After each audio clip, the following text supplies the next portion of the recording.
Problem of animal suffering.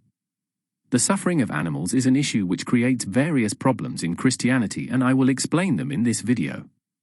Adam and Eve.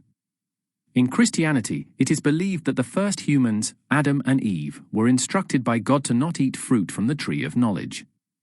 They were tricked by a serpent into eating and then were banished from the Garden of Eden and cursed.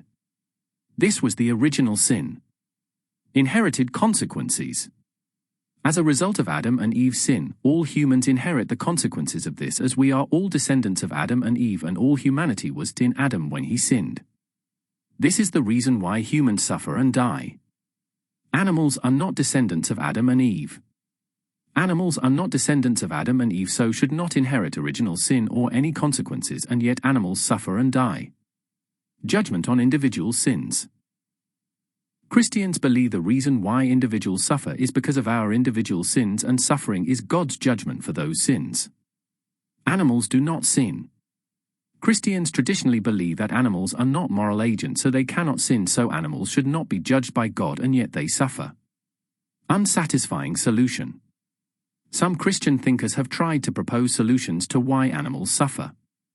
Thomas Aquinas, René Descartes, C.S. Lewis, and William Lane Craig argued that animals do not truly feel pain, which seems absurd.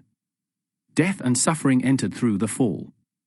Christians believe that death and suffering only entered the world as a result of the fall of man, meaning before humans, there was no death and suffering at all, like in the Garden of Eden. Animals suffered and died before the fall.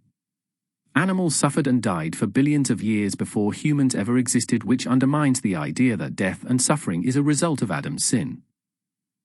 Morality based on the image of God. In Christianity, morality is grounded on the fact that all humans are created in the image of God and have souls, so everyone has an inherent dignity and value, so when we harm others, we attack the image of God, so it is objectively wrong. Animals are not made in the image of God. In Christianity, animals are not made in the image of God and do not have souls, which would mean that animals do not have inherent value, and so there is nothing morally wrong with harming animals, which seems illogical. God even commands that humans have complete authority over animals. Animal cruelty in the Bible. Throughout the Bible, God commands cruelty towards animals, which is unjust. Animal sacrifices. Innocent animals are killed for rituals in the Old Testament, and God seems to be pleased with their suffering, which seems morally wrong. Crippling of horses.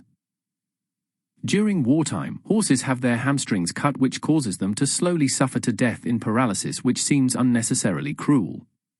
Slaughter of animals.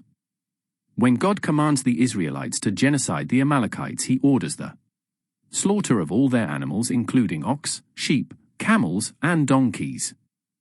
When King Saul spares the animals with mercy, God is enraged and regrets appointing Saul as king. Thanks for watching. I will make my next video about the difference between the Old and New Testament.